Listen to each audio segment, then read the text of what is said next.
This channel is part of the History Hit network.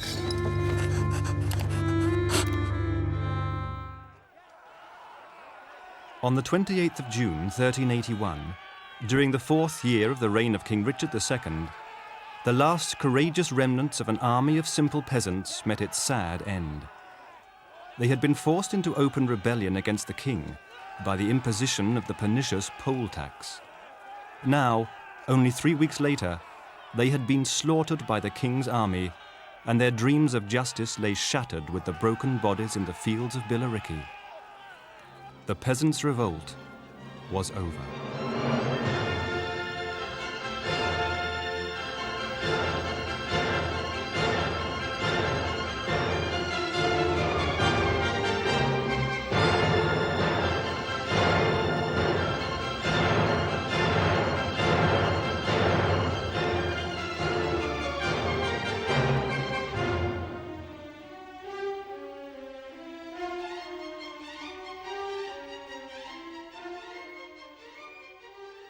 The great popular rising of the people during the Middle Ages is known to history as the Peasants' Revolt.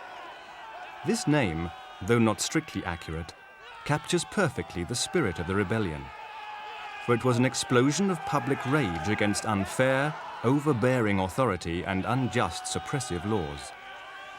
Moreover, it was not merely simple peasants who took up arms in a dramatic attempt to overthrow the cruel, back-breaking feudal system and the despised poll tax. Many parish priests, labourers, artisans and small traders risked everything to give the Great Rebellion their full support. So what were the extraordinary circumstances which led the ordinary citizens of England to open revolt? Why were these simple folk prepared to spill their blood and risk their necks in a do-or-die attempt to improve their wretched lives? Trouble had undoubtedly been brewing in England for several years prior to the spectacular events of 1381. England's great monarch, Edward III, had finally died aged 64 on the 21st of June 1377, after a reign of over 50 years. Although his death presented the opportunity for a new start, there was also a general sense of unease, for Edward's reign had provided a continuity which had now gone, and the future was unsure. Edward's eldest son, Edward, known as the Black Prince, had died in 1376, and the king had been succeeded by his grandson, the 10-year-old Richard II. Richard had been born in Gascony in France, and had been brought to England in 1371, where he was groomed for eventual kingship. But the death of his father and grandfather brought him the crown unexpectedly early. A minority kingship presented a serious problem for the English throne in 1377, for there were great rifts within the royal family and a badly divided nobility. The natural candidate for the regency was John of Gaunt, the Duke of Lancaster. However, he was an ambitious fellow, and his past misdeeds meant he was clouded in suspicion. Therefore, no regent was appointed, but a continual council was set in place to advise the king's ministers and decide on policy. In 1379, the council had to resolve the problems of a battered economy and, most important, how to finance the continuing war with France, which was crippling the country. The war with France continued on and off for decades, and its spiraling cost was imposing a greater and greater strain on the nation's purse. The King's Council had an answer to the problem. It was simply to impose a new tax upon the already hard-pressed people of England. The poll, or head tax, required each citizen over the age of 15 years to pay 1 shilling to the treasury. To these people, some of them the poorest of the poor, it was a heartbreaking, cruel tax. For they laboured daily under the effects of the feudal system, which drained their every resource, and this latest imposition was the last straw. In 1348-9, the Black Death hit England and wiped out between 1/3 and 1/2 of the entire population. And for the peasants that were left, this meant an enormous degree of pressure. First of all, from the lords of their manors, who wanted to maintain the standards of living they had had before the plague, and who insisted that the peasants should work that much harder on the fields in order to compensate for those who had died. And at the same time, the king was putting additional pressure on all his subjects to pay for a series of disastrous wars in France, which culminated in the demand for the poll tax of 1380, 12 pence per head on every adult in the population, equivalent to 3 days' wages for a skilled person. And when commissioners were sent out into the shires in the summer of 1381 to investigate the way in which the poll tax had been administered, the people simply revolted.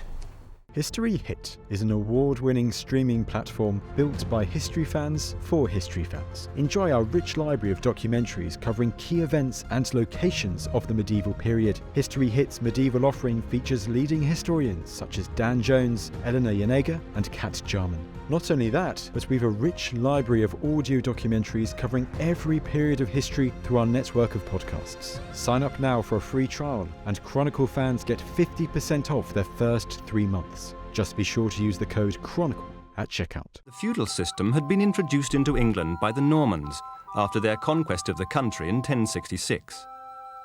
The system was one of devolved power, from God and the king, through lords and vassals, right down to the lowest and the last recipient of feudal rights, the peasant, called a serf or villein. The villein was tied to the soil owned by his lord. He was the head of his family and was linked with other peasants in the community or village with a group share in the grazing rights and access to communal woodland. He worked as many hours as were necessary to produce a good, healthy crop or produce good dairy stock. However, neither he or his family ever saw the full fruits of their labours, for the lord charged a rent for the land the villein worked and lived on. This rent took the form of money or surplus produce, or perhaps even forced labour on other estates. During the later part of the 14th century, the finances of the landowners were becoming more and more strained as demands on the land were increased. As a consequence, the local bailiffs were ordered to obtain more produce from the peasants and to clear larger areas of land to grow crops. They were also ordered to raise rents and apply fines for slow payment. Under this pitiless regime, much of the peasant class were close to starving, as they were forced to forgo food so that rents could be met. More and more serfs were ordered to carry out forced labour by increasingly violent methods. Nonetheless, the picture was not all unremitting gloom. There were exceptions to the general trend towards poverty. By 1381, the peasant class themselves were divided. There was a new class of peasant who had managed to sell their produce at local markets at a profit. These families had been able to meet their rent demands and build up their own small businesses and even buy their own land. Despite this, however, they were still serfs and liable to taxes levied at their lord's discretion. They had to pay to bake their bread in the lord's oven. They had to pay for the grinding of their corn. If the son of a serf sought a job away from the manor, he had to pay for the right, and even death came at a price, as a corpse could be fined by both the lord and the priest. Added to these existing privations, the poll tax naturally came as a crippling blow to the villein and his family. Many were fined for non-payment, and many tried to run away, but they were caught and forced to toil on the land without hope of breaking free. In this time of unhappiness and discontent, there were those who, despite the threat of severe punishments, spoke out extolling the virtues of a new society. The church was charged with keeping the minds and spirits of the peasants under control, but there were some among them who saw the injustices upon the common people and worked hard for change. One such man was John Ball, who was originally from St. Mary's in York but settled in Colchester. Ball had been the chaplain of St. James, but when he was denounced by the Archbishop, thereby losing his position, he continued to work from Colchester, preaching against the rich men and the lords.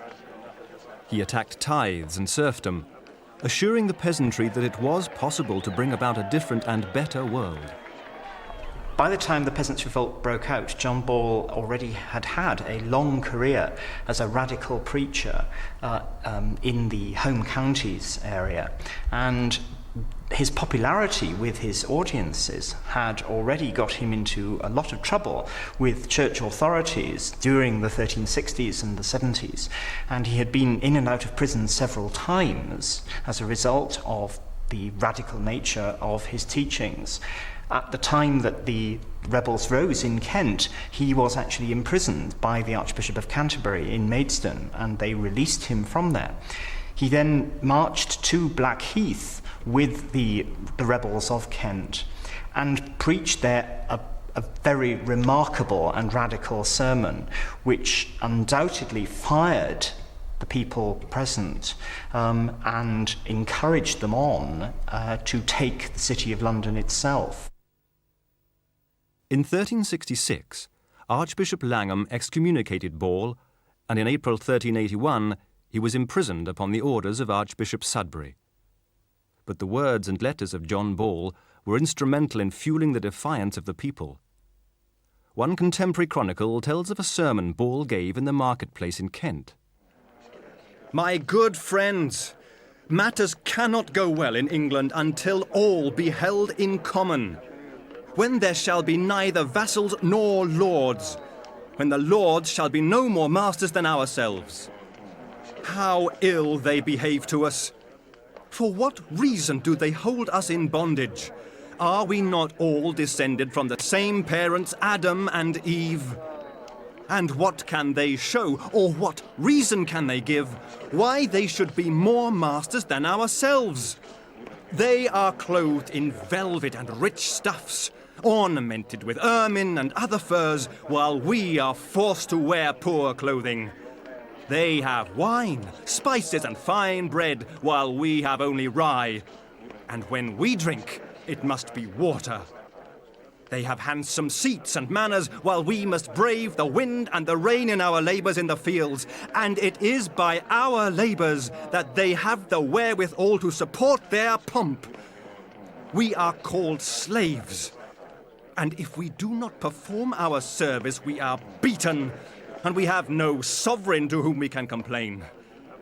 Let us go to the king and remonstrate with him. He is young, and from him we may obtain a favourable answer.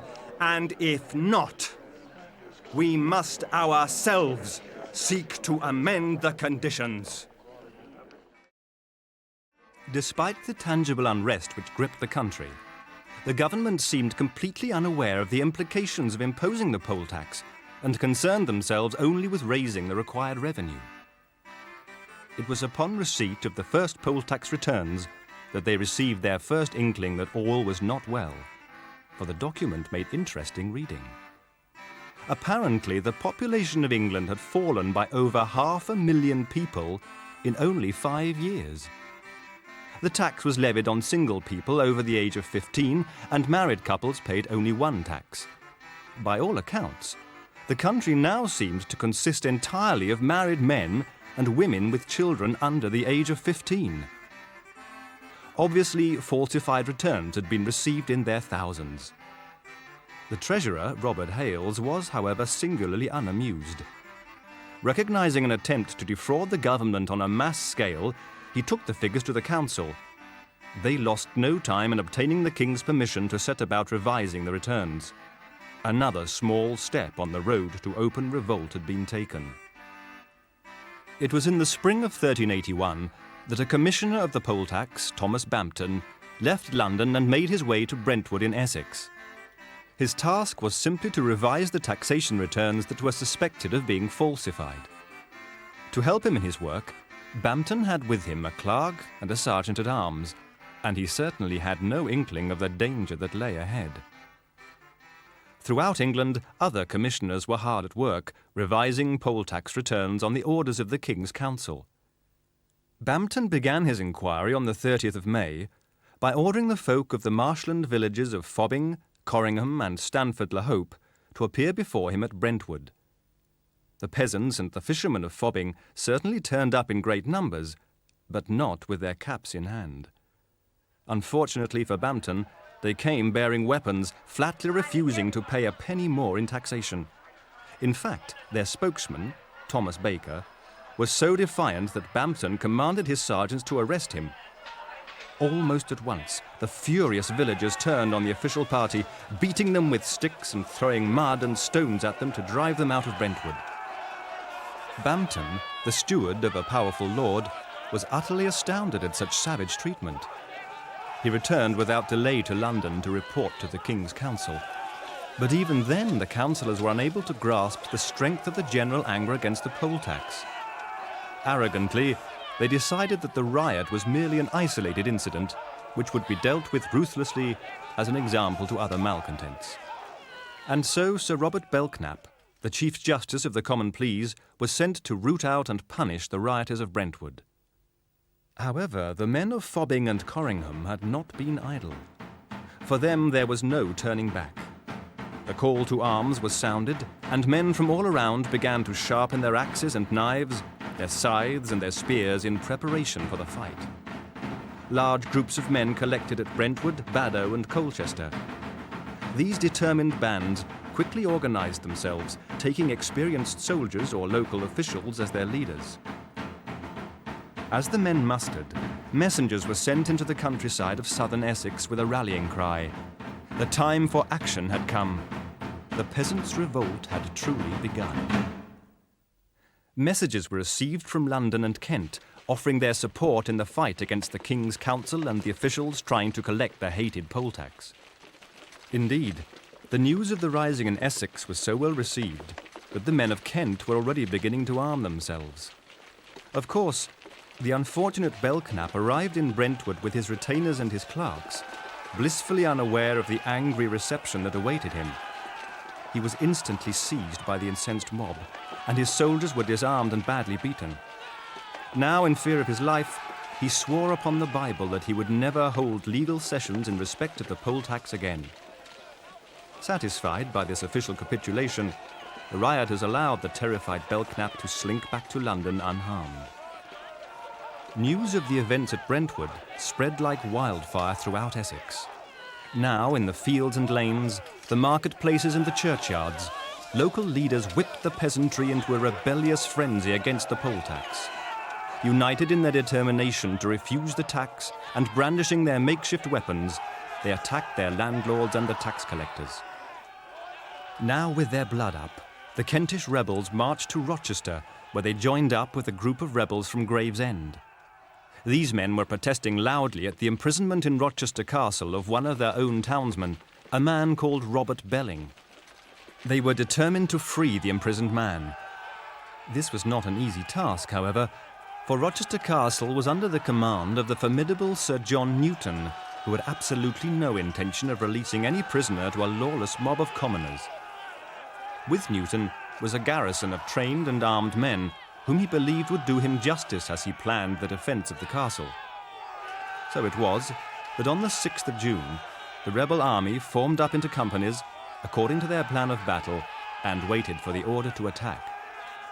This was to be the first real test of its military ability. But the enthusiasm and commitment of the rebels was such that anything seemed possible. At first their attacks failed, but the vigour and ferocity of the final assault carried the rebels into the castle, and the garrison finally capitulated.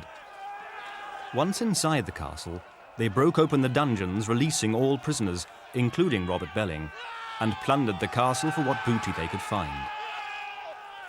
The whole mob, now several thousand strong, marched on up the Medway and to Maidstone, which had been captured by the People's Army.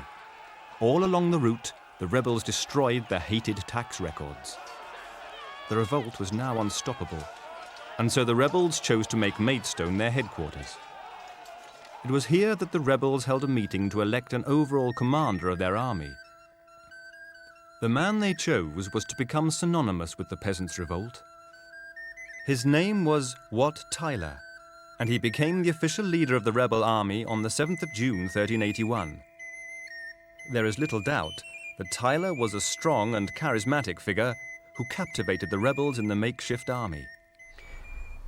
Wat Tyler is one of those very enigmatic figures in history. What we know about him, essentially, is what he did in the Peasants' Revolt. And prior to that, we know virtually nothing about him. He probably came from Essex, lived in or around Chelmsford, and he may have been a tiler, as his name suggests. That means that he was part of the building trade. But he emerges in the course of the Peasants' Revolt, and we only know for sure that he had emerged as the leader of the peasants towards the end of the time. In fact, on the second occasion that the rebels in London met with the King, Richard II, at Smithfield. And there is a suggestion that by this stage, what had happened was that a large number of the rebels had already actually disappeared home, and that Tyler was the leader of a radical group left in London. And the sort of demands that he made of the king in that second meeting at Smithfield would certainly suggest a growing influence by this radical element, demanding a complete change in the judicial system, radical reforms of the land law, remissions from all their taxes and from all their obligations, and the disestablishment of the church. Wat Tyler was a very remarkable man, but he lost his life as a result of the fact that he dared to stand up to the king and treat him as an equal. A story has been passed down the years which could involve the leader of the rebel army. No one is really sure of the identity of the tiler in the narrative. Being at work in the same time tiling of a house, when he heard thereof of the tax collecting, caught his lathing staff in his hand and ran riotously home, where, reasoning with the collector who made him so bold, the collector answered with stout words and strake at the tiler. Whereupon the tiler, avoiding, smote the collector with the lathing staff, that the brains flew out of his head. Whereupon great noise arose in the street, and the poor people being glad, every one prepared to support the said tiler. Was this Wat Tyler? No one will ever know, but it is clear that under Tyler, the rebel army marched with discipline and cohesion. That he was able to bring such order to his men, that such small pillage was done in the country, that the rebel army achieved what it did, are all massive testaments to the ability of Tyler.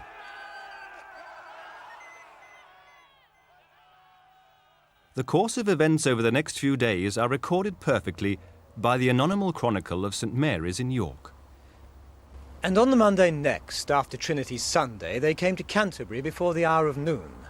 And 4,000 of them, entering into the minster at the time of High Mass, there made a reverence and cried with one voice to the monks to prepare to choose a monk for Archbishop of Canterbury. For he who is Archbishop is a traitor, and shall be decapitated for his iniquity. And when they had done this, they went into the town to their fellows, and with one assent they summoned the mayor, the bailiffs, and the commons of the said town, and examined them whether they would with good will swear to be faithful and loyal to King Richard and the true commons of England or no. Then the mayor answered that they would do so willingly, and they made their oath to that effect. Then they, the rebels, asked them if they had any traitors among them, and the townsfolk said that there were 3, and named their names. These 3 the commons dragged out of their houses and cut off their heads. And afterwards they took 500 men of the town with them to London, and the rest were left to guard the town.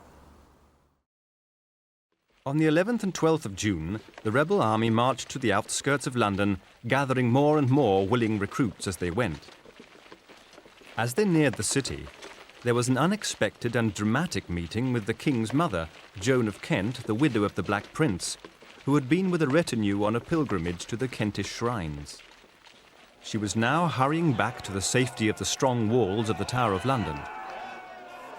The fact that she was so late in returning, despite the growing disturbances, is a further indication that still the government failed to appreciate the gravity of the situation. When Joan and her attendants encountered the host of roughly armed peasants, they surely must have feared the worst. But to their surprise and relief, they suffered nothing worse than jostling and coarse comments. After a brief period of peaceful arrest, the leaders of the group gave orders for the party to be released, and they were allowed to proceed unmolested and unplundered. And so, while parts of his kingdom burned and his enraged subjects rampaged through towns and cities, the young King Richard remained within the Tower of London in a state of almost total inertia. This was not altogether surprising, for the young king had been very poorly advised by his councillors, whose prevarication and indecision allowed many legitimate military opportunities to slip by. For the fact was that the council lacked an experienced military man, a man with the necessary knowledge to present a solution to an increasingly difficult situation.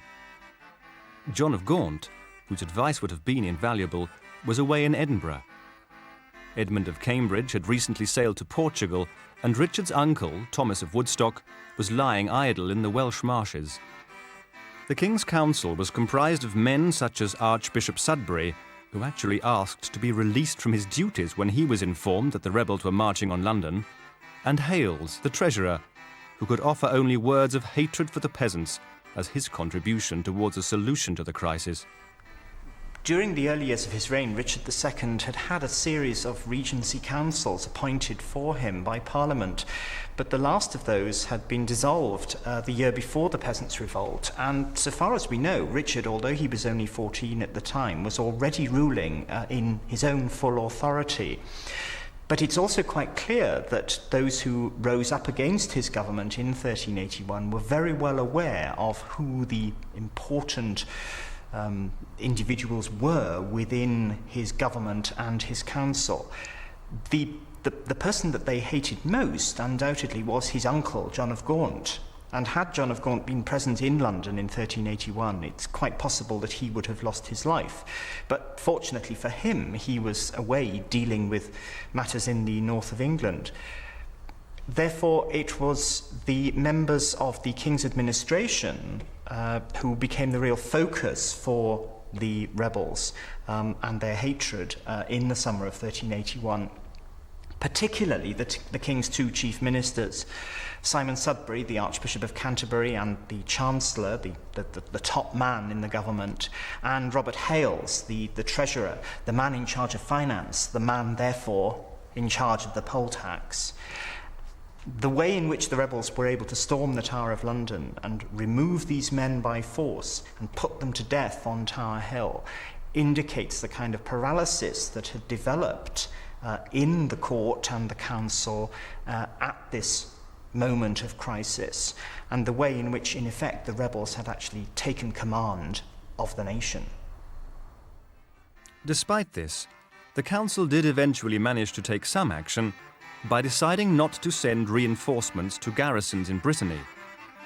By doing this, they at least managed to retain a few score men-at-arms and archers under the old campaigner Sir Robert Knollys. Along with the 600 retainers of the king's household, they provided the royal party with their only military force. There was, however, one man of action in the royal household, one man who was capable of obstructing the progress of the rampant rebel army. His name was William Walworth, the Lord Mayor of London. Walworth sent out a deputation of citizens, comprising John Horne, Adam Carlyle, and John Fresh, to warn the rebel host not to approach London, which they assured them would be defended to the death. However, the treacherous John Horne succeeded in separating himself from the deputation and managed to speak directly to Wat Tyler.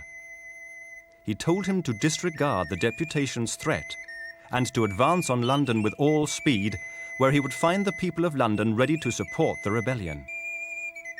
Horne stayed with the rebels until night fell, and then smuggled 3 of them into the city, where he sheltered them in his house. There they met the leaders of the London commoners, and the final plans were laid for the rebels' great entry into London. The anonymous chronicles take up the story. And on the vigil of Corpus Christi Day, the commons of Kent came to Blackheath, 3 leagues from London, to the number of 50,000, to wait for the king. And they displayed 2 banners of St. George and 40 pennons, and the commons came to the other side of the water to the number of 60,000 to aid them and to have their answer from the king. And on the Wednesday, the king, being in the Tower of London, thinking to settle the business, had his barge got ready, and took with him in the barge the archbishop and the treasurer and certain others of his council, and 4 other barges, and got him to Greenwich, which is 3 leagues from London. But there, the chancellor and the treasurer said to the king that it would be too great a folly to trust himself among the commoners, for they were men without reason, and had not the sense to behave properly. As the king's barge carried him away, shouts of treason echoed all round. Now Wat Tyler, at the head of his army, gave the order to advance and take London. As the host moved into Southwark and approached London Bridge, they were met by John Horne, who was waving a standard with the royal arms which he had gained from the town clerk by false pretences. He called to the men to advance on, for they would be welcomed by the common people of London. Horne was correct in his assumption, for as the rebel army advanced on London Bridge, an alderman named Walter Sibyl lowered the drawbridge and opened the city gates, urging the rebels on into the city. The rebels, some 30,000 strong, poured across the bridge and into London's narrow streets. At the same time, on the other side of the city, William Tongue opened the Old Gate, thus allowing the Essex rebels, led by Thomas Farringdon and Jack Straw, to take the north of London in a sudden and unexpected rush.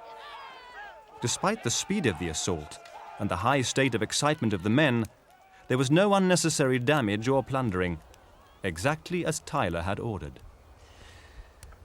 At this time, the commons took their way through the middle of London and did no harm until they came to Fleet Street. And in Fleet Street, the men of Kent broke open the prison of the Fleet and turned out all the prisoners and let them go whither they would.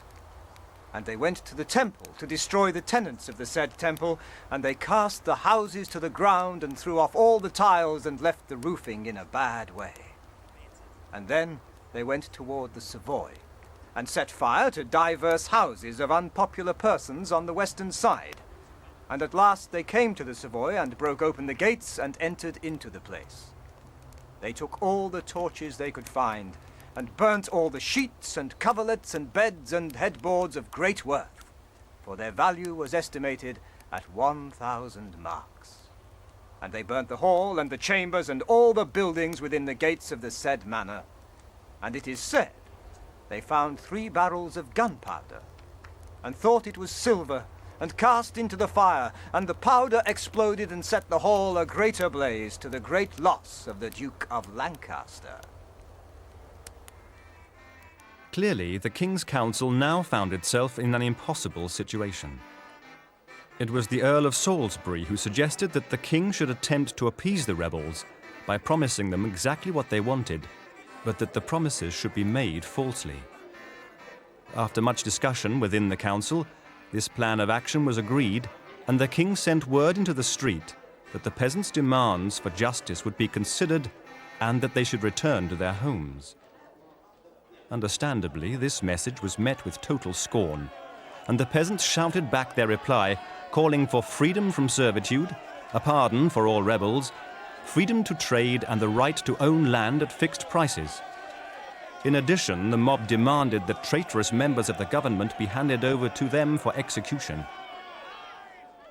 The peasants' response threw the council into more confusion.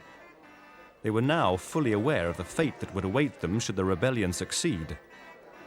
King Richard was advised to try once more to appease the rebels, and so he had a bill prepared, which was sent out into the streets to be read by 2 knights in his service. However, the response of the crowd to Richard's proclamation was unequivocal. The cries of mockery told the King's Council all they needed to know. Their feeble attempt to placate the peasants had failed. Now only one course of action was open to them. The king would have to meet the rebels face to face and personally hear their demands. And so word was sent that King Richard II would meet Wat Tyler the following day at Mile End, a place about 2 miles from the Tower of London, close to the rebel camp. So, on Friday the 14th of June at 7 a.m., the king left the Tower and made his way to Mile End. With the king were many of the senior nobles of the land, including Warwick, Oxford, Kent, Thomas Percy, Richard Percy, and Walworth. However, two men were conspicuous by their absence: Sudbury, whose offer of resignation had been refused, and Hales. Both remained in the Tower for fear of their lives. When the royal party finally reached Mile End, Tyler and his party moved forward and immediately entered into the business of the day. They made two requests: that the king allow the rebels to seize those they considered to be traitors and execute them, and that the king should at once grant the petitions and demands which Tyler held in his hands. However, Richard refused to capitulate, and the intense, nervous negotiations dragged on, with Tyler forcefully expressing the rebel demands one by one. Finally, Richard agreed to the abolition of serfdom, free tenancy arrangements, a lifting of all restrictions on buying and selling, and agreed to pardon the rebels for their actions. As proof of his sincerity, Richard offered to set 30 clerks to work drawing up charters of freedom for all districts of the realm. Secure in the knowledge that the king had granted their demands, Tyler and his men entered the Tower of London. The royal guards made no attempt to halt them, and the confident rebels searched the whole building, checking every room and passage. Eventually, their search proved fruitful. The appalling Sudbury had taken refuge in a chapel, claiming he was taking Mass. In fact, he had taken 3 masses in an attempt to stall the rebels long enough to make good his escape. But the rebel soldiers finally lost their patience and dragged him to Tower Hill, where he was summarily beheaded. The treasurer Hales and the king's sergeant-at-arms were also found, and they were taken to Tower Hill to suffer the same terrible fate as Sudbury. While Wat Tyler and his men were dispatching the traitors in the Tower, the peasants' army were running riot in London, and the chronicles tell us of events with horrific accuracy. And at the same time, the Commons made proclamation that whoever could catch any Fleming or other alien of any nation might cut off his head. And so they did after this. And then they took the heads of the archbishops and of others and put them on wooden poles and carried them before them in procession as far as the shrine of Westminster Abbey, in despite of them and God and Holy Church. And vengeance descended on them no long time after. Then they returned to London Bridge and set the head of the archbishop on the gate with 8 others they had murdered, so that all could see who passed over the bridge. This done, they went to the church of St. Martin's in the Vintry, and found therein 35 Flemings, whom they dragged out and beheaded in the streets. On that day were beheaded in all some 140 or 160 persons. Then they took their way to the house of the Lombards and other aliens, and broke into their dwellings and robbed them of all the goods they could lay their hands on. This went on for all that day and the following night, with hideous and horrible tumult. The next morning, Saturday, great numbers of the Commons came to Westminster Abbey at the hour of tierce, and there they found John Imworth, Marshal of the Marshalsea and Warden of the prisoners, a tormentor without pity. He was at the shrine of St. Edward's to crave aid and succour from that saint to preserve him from his enemies. But the Commons wrenched him away from the shrine and dragged him away to Cheapside and there beheaded him. And on this day, at 3 in the afternoon, the king came to the Abbey of Westminster and some 200 persons with him. And the abbot and the monks of the said abbey and the canons and vicars of St. Stephen's Chapel came to meet in procession, clothed in their copes and their feet naked. And they brought him to the high altar of the church. And the king made his prayer devoutly and left offerings for the altar and the relics. And afterwards, the king caused a proclamation to be made that all the commons of the country who were still in London should come to Smithfield to meet him there. But as the peasant army satisfied its burning desire for revenge, its fortunes were taking a distinct turn for the worse. for the king's request for a meeting at Smithfield had sinister and ominous overtones. Quite simply, the royal party planned to lure Tyler into a private conference where he would be seized and murdered. The Smithfield meeting was a carefully planned, murderous trap. When Richard met the rebels at Mile End, he made a series of promises to them, including, most obviously, charters of pardon and charters of remission from serfdom. What happened in the following 24 hours is uncertain, but it would seem that the King's Council, which had been in a kind of paralysis up until that point, finally pulled together, and that certain individuals there, probably figures like the Earls of Arundel and Oxford and Salisbury and Suffolk, convinced Richard, or went behind Richard's back, and planned military vengeance against the rebels. The meeting at Smithfield was a turning point in the Peasants' Revolt. It is difficult to believe that Tyler had no suspicions at all as to the king's motives for a private meeting. Perhaps he was a victim of the carelessness that overconfidence can bring. He approached the king with a swagger and proceeded to outline a list of new demands. This time his target was the church, which Tyler demanded should be stripped of its powers, leaving all men answerable to the king's laws alone. That all men be free and equal before the law, and that the law should no longer be able to enforce outlawry on anyone. King Richard listened intently as Tyler made his long speech, and then answered coolly and calmly that all his demands would be met. But first the rebel soldiers must stop the killings and return to their homes. It was now that a dramatic and famous scene unfolded. Tyler called for a draught of ale, which he swigged down in front of the king. In the age of chivalry, this was an unforgivable insult to the monarch, and it presented the royal party with an ideal opportunity. As Tyler drank, a young page rushed forward, crying out in a loud voice that Tyler was the greatest thief and robber in Kent. Tyler demanded satisfaction for the insult and fatally drew his dagger. As the steel blade flashed in the sunlight, William Walworth, the Lord Mayor of London, rushed forward to write his name in the pages of English history. Declaring Tyler arrested, he and his men closed around the peasant leader who now realized he had fallen into a trap.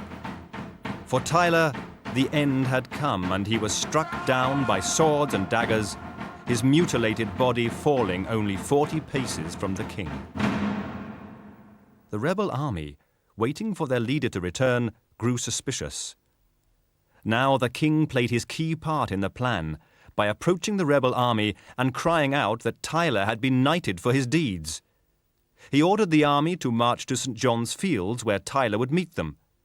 Amid some confusion, the peasants obeyed their king and began their march towards the fields. Meanwhile, Walworth rode into London and called on the aldermen there to muster a force for the defence of the king, who, he assured them, was surrounded by the rebels. The men of the 24 wards of London frantically came together to save the life of their king.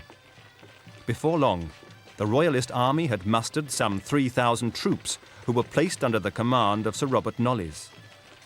This small army now ran to the northwest gate of London to prepare an ambush for the rebel army, who were approaching the city walls preparing to greet their leader, Tyler. Knollys and his army quickly seized the initiative, and before they could respond, the rebel army was surrounded and overpowered.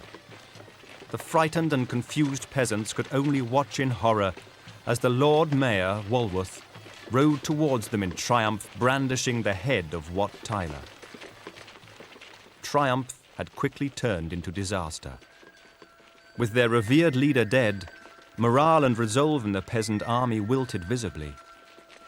The Earl of Salisbury came forward to assure the peasants that their hard-won concessions would still be met, and he urged them to disperse and go home. Almost pathetically, the simple common folk believed him. With heavy hearts, they gradually turned towards their country homes and villages.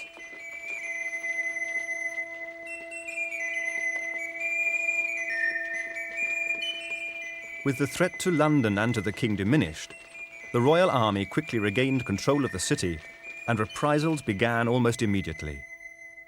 As they journeyed home, erstwhile rebels were rounded up and put to death. Ironically, many were executed at Cheapside, where only a few days earlier rebel leaders had beheaded so many in the name of the rebellion. With London secured, the King's Council turned their attention to the counties. They sent out urgent calls to rally to the royal standard on Blackheath. Hundreds of lords with their men gathered there, emerging from the hiding places that had seen them safe during the rebellion. By the 18th, a large enough force had been gathered to enable the council to proclaim the arrest of all malefactors and the dispersal of all unruly groups. On the 22nd of June, the force entered Waltham, where Richard raised his standard. Nearby was the last remnants of the rebel army pledged to fight to the death to preserve the rights they had won. A deputation from the rebel army was sent to meet the king, with demands for the ratification of the charters he had granted and the rights that these afforded. The venom and vehemence of the council response was exposed in the words of King Richard. "O most vile and odious by land and sea, you who are not worthy to live when compared with the lords whom you have attacked, you should be forthwith punished with the vilest deaths, were it not for the office you bear. Go back to your comrades and bear the king's answer. You were and are serfs, and shall remain in bondage, not that of old, but one infinitely worse, more vile without comparison." The king also forswore all connection with the rebels and forbade the use of his name to support their crimes. In fear of their lives, the deputation was dismissed from the royal presence in order to convey the message to the rebel camp at Billericay. For the last brave men of the rebel army, the moment of truth had arrived. Almost suicidally, they reaffirmed their sworn intention to enjoy the privileges they had won or die in the attempt. And so preparations were made for a last-ditch stand at Billericay. On the 28th of June 1381, the royal host drew up its forces before the rebel camp. Both sides ignored the normal conventions of war, and as their frustration and anger boiled over, the royal army bore down mercilessly onto the rebels, most of whom had never seen warfare in their lives. The fighting was sharp and bloody, as the royal army smashed the rebel defences in one charge and sent the defenders fleeing in terror. Many were cut down in the terrible pursuit which followed. Over 500 peasants were killed, and many more were caught and executed as punishment for their treason. The fate of the rebellion was now sealed, and all over the country risings were put down as loyal men flocked to the king's cause. On July the 2nd, a proclamation was issued officially revoking all the charters issued at Mile End, clearing the way for a judicial inquiry. As England slowly returned to normal, officials such as Belknap returned to their duties, gaining evidence of crimes against the government and administering the poll tax. The government certainly had no intention of letting the architects and perpetrators of the rebellion go unpunished. The trials which took place in London, Essex and Kent saw hundreds of people hanged in the name of the king, although very few gave evidence against their fellow citizens. However, the vicious judicial reprisals offered a splendid opportunity for the settlement of grudges and personal enmities, and it is known that many innocent people went to the gallows. And what of John Ball, whose teachings and sermons had provided the spark for the Great Rebellion? Arrested at Coventry and brought before his accusers on July the 13th, 1381, Ball proudly acknowledged his part in the struggle, declared he had no regrets, and flatly refused to ask for a pardon. 2 days later, on July 15th, he suffered the barbarous fate of those accused of treason.